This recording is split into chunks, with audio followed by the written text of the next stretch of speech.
Hola a todos y bienvenidos a la presentación del tema tumores renales.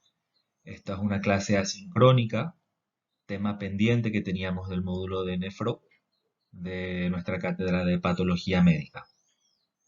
Bueno, con respecto a tumores renales, entonces arrancamos hablando del adenocarcinoma renal y lo hacemos de este modo porque a este diagnóstico corresponde la gran mayoría de los cánceres de origen renal.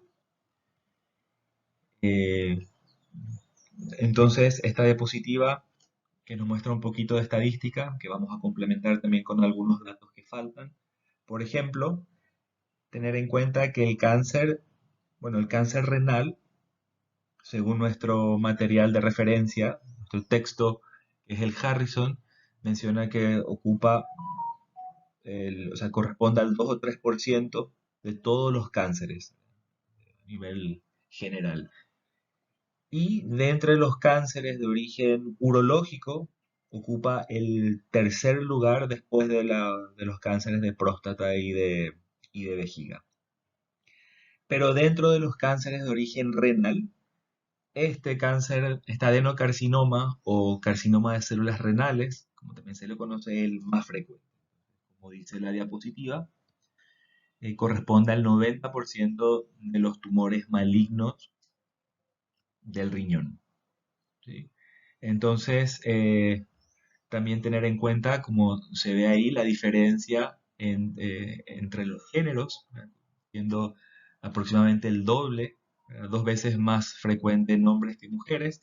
Y otro dato aquí faltante es la edad promedio de presentación, que según el Harrison es entre los 50 y 70 años. Si bien puede aparecer a cualquier edad, esta franja etaria entre 50 y 70 años en la que más habitualmente se diagnostica esta neoplasia.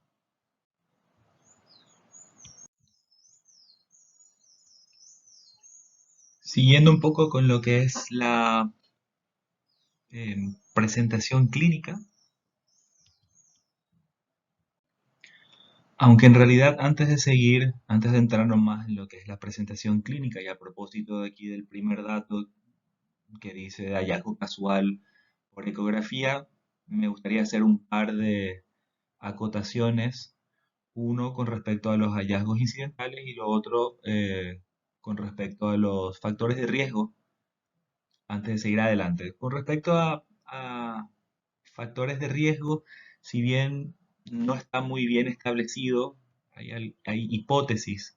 O sea, el cáncer renal no se conoce en última instancia cuál es el causante, pero se han identificado diversos factores que se sospecha que pueden aumentar el riesgo para que aparezca esta enfermedad, entre ellos el tabaquismo, la hipertensión arterial, obesidad, diabetes, prácticamente todos los componentes del síndrome metabólico, el sedentarismo, también algunas exposiciones, algunos elementos de la exposición laboral, aunque tampoco no quedó todavía eso al 100% fehacientemente eh, establecido.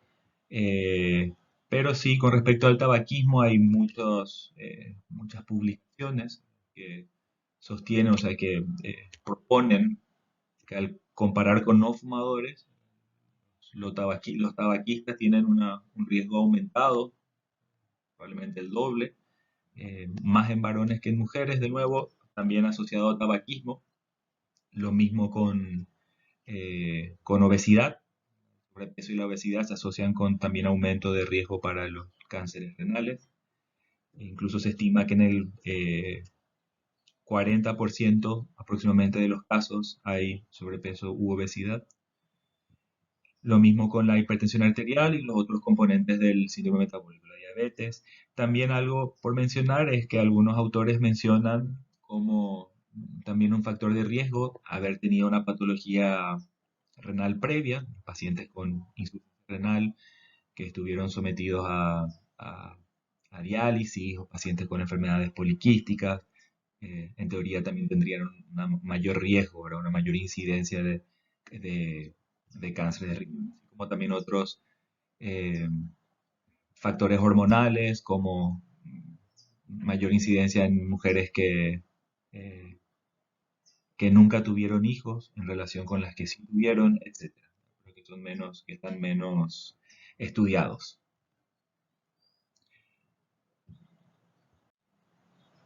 Ah, y finalmente, también una pequeña mención sobre los hábitos dietéticos, porque esto es un capítulo donde también se mencionó el factor protector, ¿verdad?, de las dietas de alto contenido de fibras, o sea, frutas y vegetales, todos asociados a la dieta mediterránea, también incluso con el consumo escaso a moderado de alcohol, ¿verdad?, que se asocia de forma inversa con el riesgo de, de cáncer renal. Bueno, y la segunda mención que quería hacer es al propósito de los hallazgos incidentales, ¿verdad? Porque esto también está eh, bastante cubierto, o sea, se publicaron eh, diferentes artículos, varios artículos al respecto, ¿verdad?, que hacen mención de que en los últimos años, ¿verdad?, en las últimas décadas, estamos viendo un aumento significativo en el diagnóstico de la enfermedad, pero de forma incidental. Eso a propósito ahí de la primera línea que dice de hallazgo casual. Un hallazgo casual cuando todavía no hay síntomas, que es en la mayoría de las veces buscando otras, que, bueno, que se pide el estudio como prueba complementaria en la búsqueda de otra, seguramente por otra sintomatología, por ecografía o por TAC.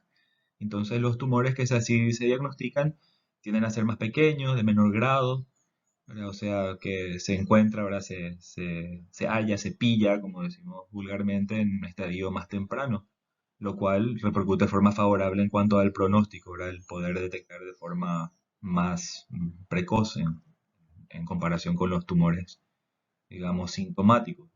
Y esto, como les decía, hay varias publicaciones, entre ellas una eh, de la UCLA, de la Universidad de Los Ángeles, en el que compararon, ¿verdad?, analizaron los pacientes sintomáticos, ¿verdad?, y no sintomáticos. En realidad dividieron en tres grupos, ¿verdad? Por una parte estaban los tumores de hallazgo incidental, los otros, en otro grupo, los que tenían los síntomas típicos, ¿verdad?, la triada clásica, que bueno, de paso ya mencionamos, ¿verdad?, que es la triada clásica es masa abdominal, hematuria y dolor.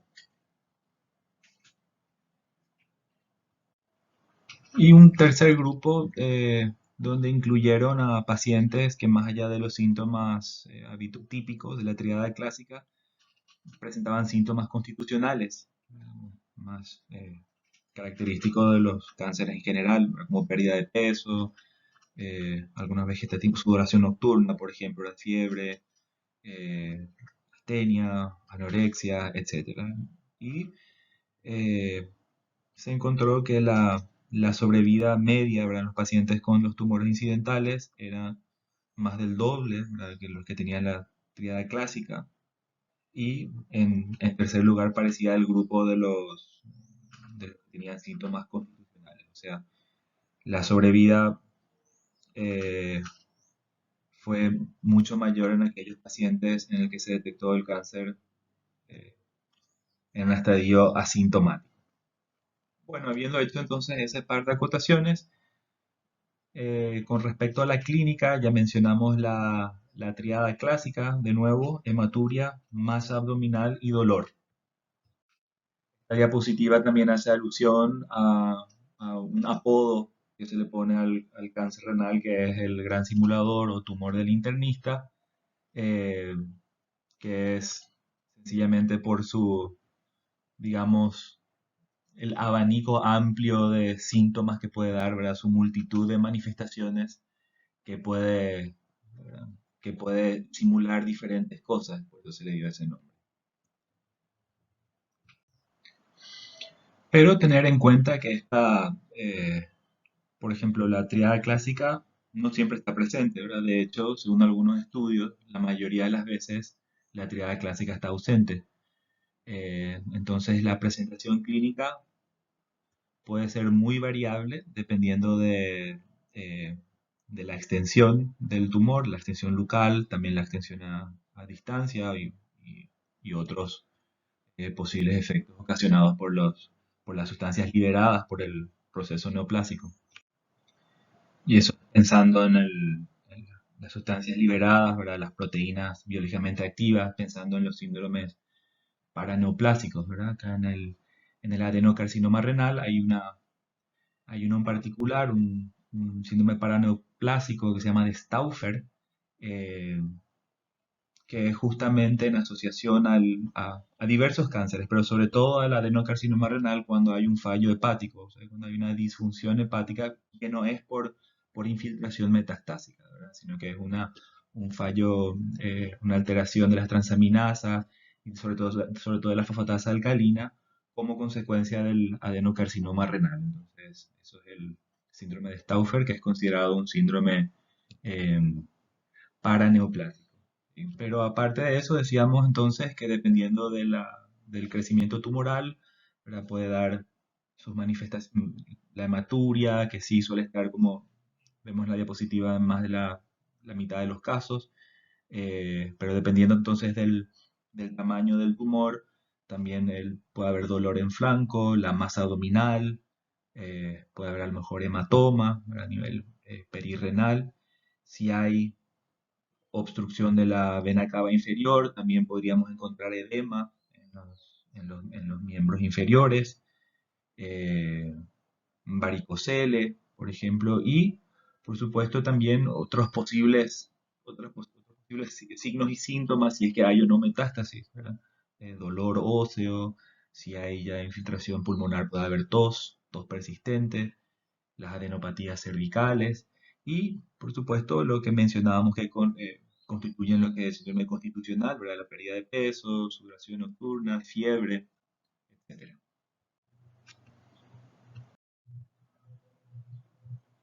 Bueno, con respecto al diagnóstico.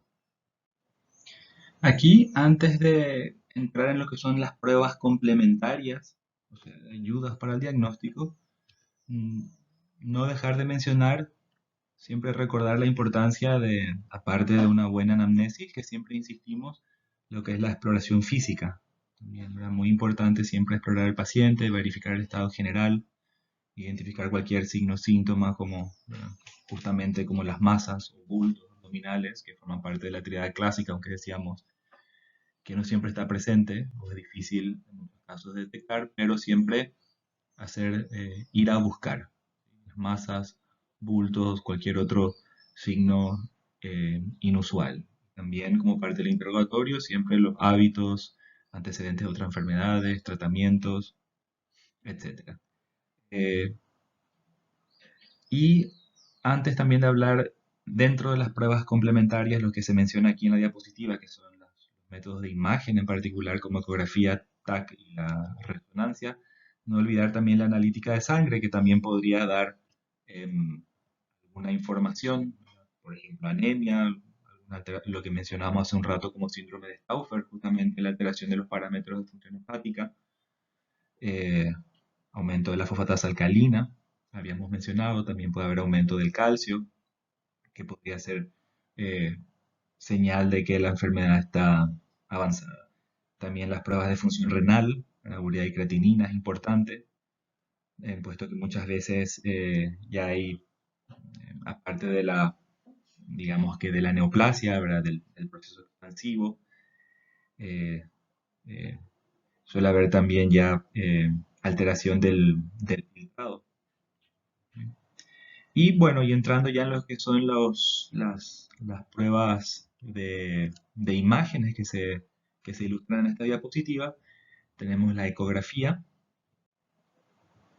Aquí, aparte eh, de lo que se ilustra, ¿verdad? Diferenciar de los quistes, o sea, diferenciar o sea, la habilidad o digamos, la posibilidad que hay con este método, la ultrasonografía o la ecografía, diferenciar de quistes. Lo que yo también agregaría muy importante en este punto es que, hablando de hallazgos incidentales, más del 80% de los tumores renales asintomáticos, ¿verdad? Se diagnostican de esta manera, eh, por la ecografía, ¿verdad? Que tiene una buena sensibilidad para detectar estos tumores, sobre todo cuando son mayores a 1 o 2 centímetros. ¿Sí? Pero Acá mencionar que tiene la dificultad en el caso de los pacientes obesos, ¿verdad? Del panículo adiposo, que suele dificultar al transductor, ¿verdad? Em, para para la ecografía. Pero entonces recordar de que los hallazgos incidentales, gracias a la ecografía, más del 80% de los casos que se logra detectar precozmente el cáncer. Con respecto a la tomografía axial computarizada, o TAC, em, este sería el método de elección, el gold estándar, diríamos, ¿verdad? Para la detección o para la evaluación de los pacientes que presentan síntomas o cuando hay sospecha de tumor renal como hematuria, ¿verdad? Porque es una prueba más sofisticada que permite hacer múltiples cortes. Entonces, eh, la tomografía, recordar que es el principal método, es con la ecografía decíamos que se hacen los hallazgos incidentales, pero la tomografía tiene un mayor poder, ¿verdad? Tiene mayor definición, entonces es más útil para el diagnóstico. Ah, y me olvidé mencionar que dentro de lo que es la tomografía, aparte de la alta definición de las imágenes y los cortes secuenciados, ¿verdad? Con muy escasa distancia una de otra, con las posibilidades de reconstrucción de imágenes que eso da, también es muy importante mencionar que lo del contraste, ¿verdad? Lo que ayuda mucho también para el diagnóstico, lo que hace que sea también muy superior a una ecografía es a la posibilidad de inyectar contraste, entonces eso ayuda a la diferenciación de otros posibles diagnósticos, ¿verdad? Por ejemplo, esto no hace falta saber de memoria, pero cuando hay una diferencia entre la fase pre-contraste y después de ponerle el contraste al paciente, ¿verdad? Y hay unos parámetros que usan los radiólogos que ayudan a diferenciar si es que se trata de un cáncer, eh, un adenocarcinoma renal o, ¿verdad? O si no capta, por ejemplo, un angiomiolipoma, por ejemplo.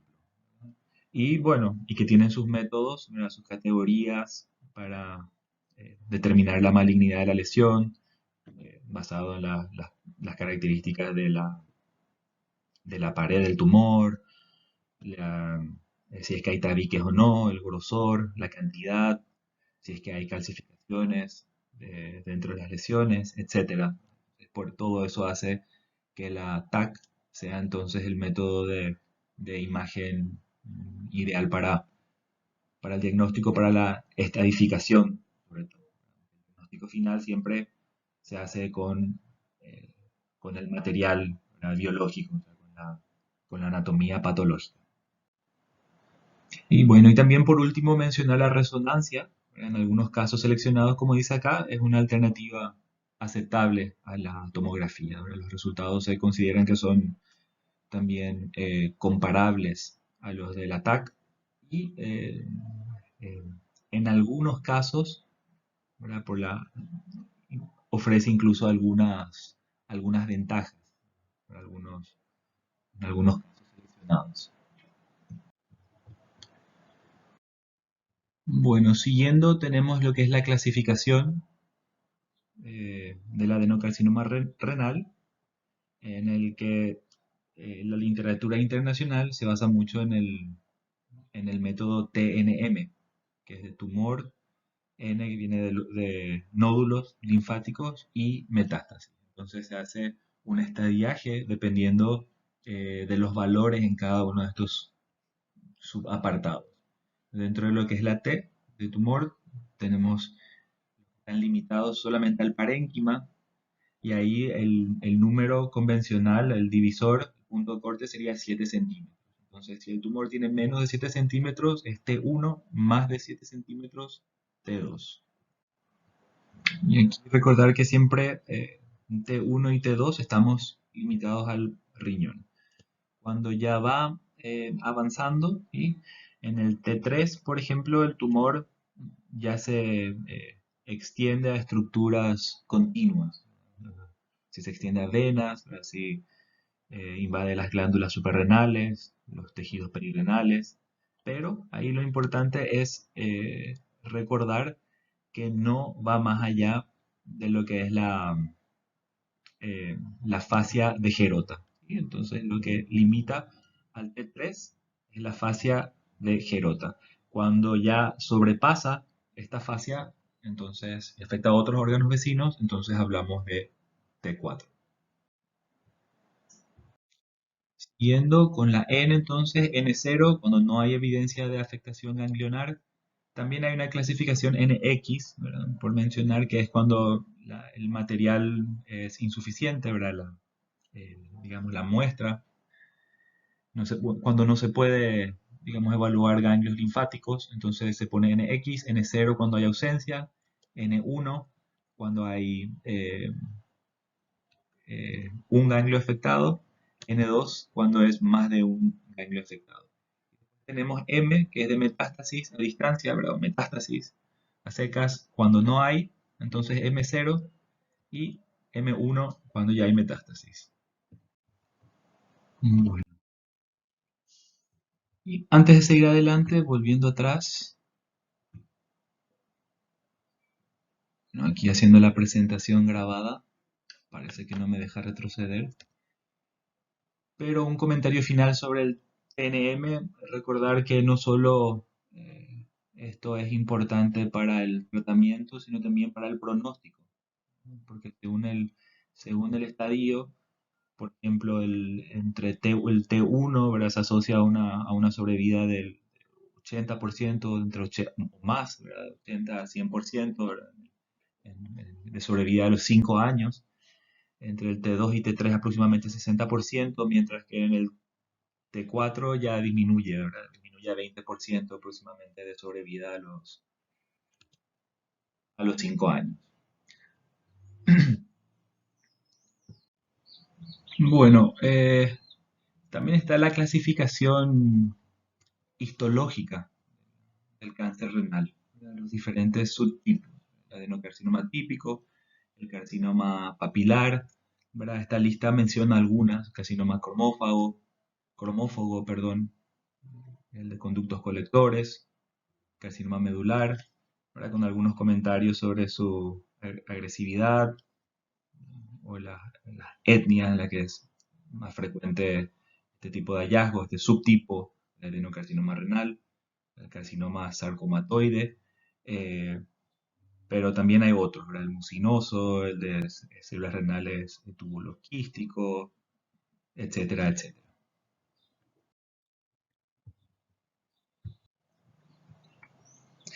También hay una clasificación, aparte del estadiaje de TNM, también hay una gradación del adenocarcinoma renal basado en los hallazgos microscópicos, según los patrones histológicos, ¿verdad? Que se divide también en 4 niveles. Realmente esto se compagina todo, ¿verdad? Lo que es la- la gradación histológica con también la clasificación clásica del TNM, ¿verdad? Para determinar tratamiento y lo que es el pronóstico de la enfermedad. Bueno, y lo que es tratamiento, todavía por este año no nos compete adentrarnos en detalle. Así que esto vamos pasando. Em, un diagnóstico diferencial importante, sobre todo con el anterior, el adenocarcinoma, corresponde a lo que es el oncocitoma renal. El oncocitoma es un tumor sólido, pero que es benigno. Y es dentro de este grupo de los tumores sólidos, benignos renales, el más común. Constituye aproximadamente el 5% al 7%, ¿verdad? Lo que son los tumores renales. Igual que el anterior, afecta mayormente a hombres que a mujeres, también una relación de 2 a 1 aproximadamente. Acá la edad es mucho más, el abanico es mucho más abarcador. La literatura menciona de 10 a 94 años, o sea que eso no está muy bien prácticamente cualquier parte del espectro. Eh, Pero acá lo importante de recordar es que es un tumor benigno, ¿verdad? Que no tiene potencial metastásico. Acá la diapositiva menciona que hace excepcionalmente metástasis, ¿verdad? Pero por definición el oncocitoma es un tumor benigno sin potencial metastásico. Eh, Como se menciona también acá, tiene estas características histológicas, ¿verdad? Oncocitos grandes, citoplasma eosinófilo, túbulo distal, no hace mitosis, ¿verdad? Algunos datos muy técnicos como la traslocación mm, específica. Pero lo importante acá de mencionar es que es muchas veces difícil de distinguir de un adenocarcinoma renal.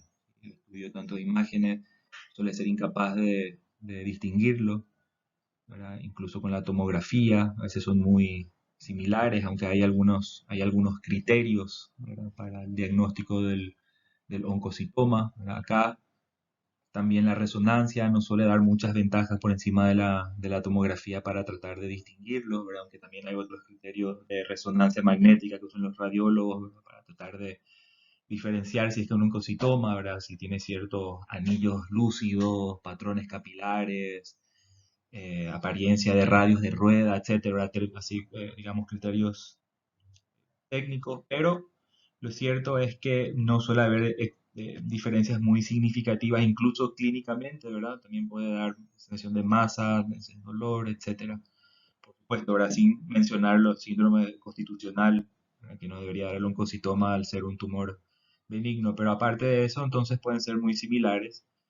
Eh, por eso el tratamiento suele ser igual que una nefrectomía parcial o radical, ¿verdad? Dependiendo del tamaño y la localización del tumor. Suele ser el tratamiento de elección. Por eso ahí menciona hacia el final nefrectomía. Bueno, pasamos entonces a otro diagnóstico, otro componente, que es el angiomiolipoma. El angiomiolipoma acá en la diapositiva menciona que es un amartoma renal. Sin embargo, eso se le solía conocer más de esa forma como una amartoma, pero es más bien considerado una neoplasia, ¿verdad? Más que un amartoma, una proliferación de tejido, es más considerado una malformación, más que un tumor. Pero si bien se le conocía como amartoma renal, en realidad por sus características histológicas es más bien un tumor, una neoplasia. Un tumor benigno. El angiomiolipoma es poco frecuente, como dice acá, se puede diagnosticar por ecografía, por tomografía, por su gran componente graso, como dice el nombre, ¿verdad? Entonces tiene tres componentes: el tejido adiposo por lo del lipoma, pero también tiene músculo liso, por la parte de mio, y también una proliferación, o sea, vasos sanguíneos, sobre todo vasos sanguíneos de pared delgada. Entonces, angio, vasos sanguíneos, mio, músculo liso y lipoma del tejido adiposo. Eh, entonces, por el contenido adiposo, o sea, cierto es que suele tener un gran componente graso, pero justamente la dificultad, o a veces cuando hay confusión entre angiomiolipoma y un cáncer renal, un adenocarcinoma, es cuando a veces tienen menos, cuando el contenido, el componente graso es menos predominante, entonces a veces también puede eh, confundir un poco con otros diagnósticos. En este caso, algo que no menciona acá es más frecuente en mujeres que en varones. Suele aparecer eh, sobre todo más o menos alrededor de la pubertad. Por eso se le suele asociar también con factores hormonales. Como dice acá, también está asociado a la esclerosis tuberosa, una enfermedad una enfermedad en particular con el nombre de Bourneville-Pringle. También asociado a adenomas en cara, otras manifestaciones neurológicas, muchas veces puede haber como convulsiones, retraso mental. Y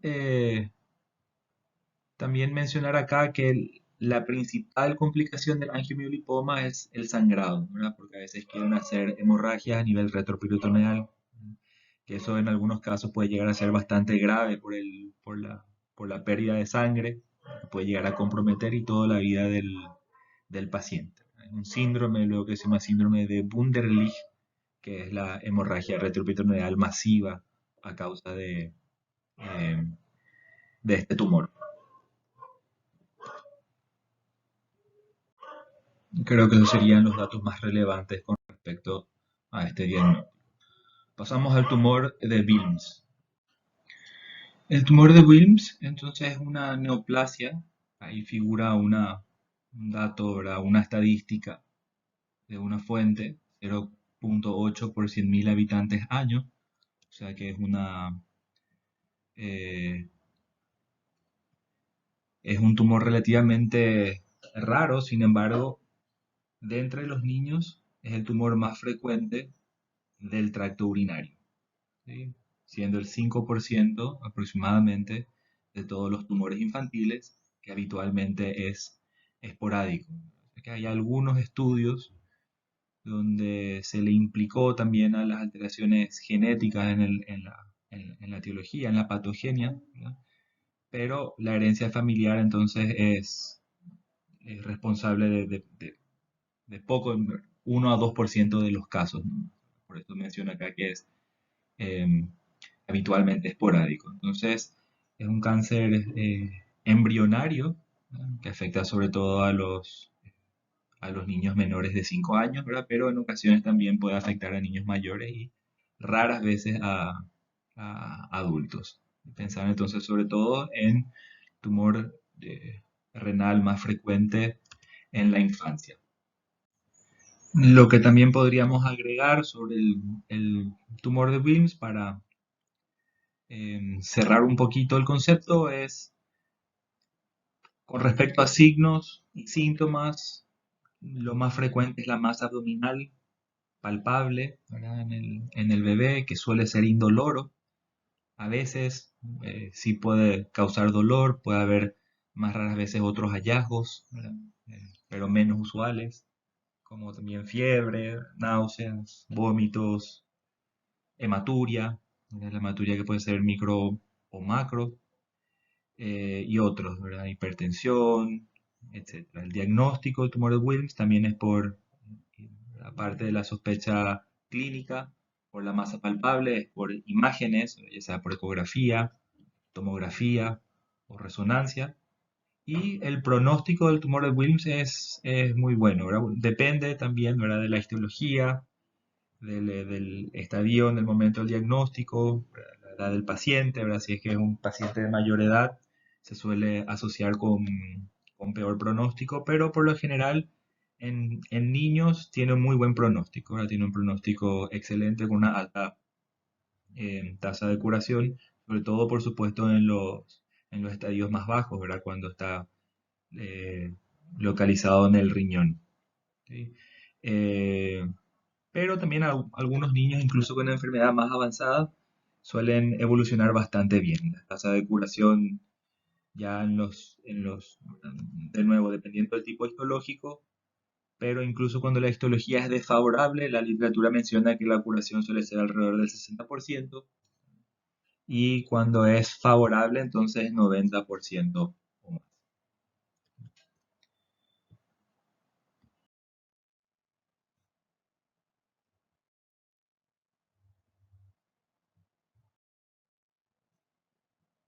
Como mencionábamos, generalmente el diagnóstico es alrededor de los 3 años, 75% antes de los 5 años, pero el 90% antes de los 7 años. Decíamos que es más raro en niños mayores, o sea que es más habitual en menores de 5 años, un poco más raro en niños mayores y raro en adultos. La incidencia en cuanto a género está distribuida de forma bastante eh, equitativa, y otros hallazgos, ¿verdad?, pero raros, son la aniridia y la eh, hemihipertrofia.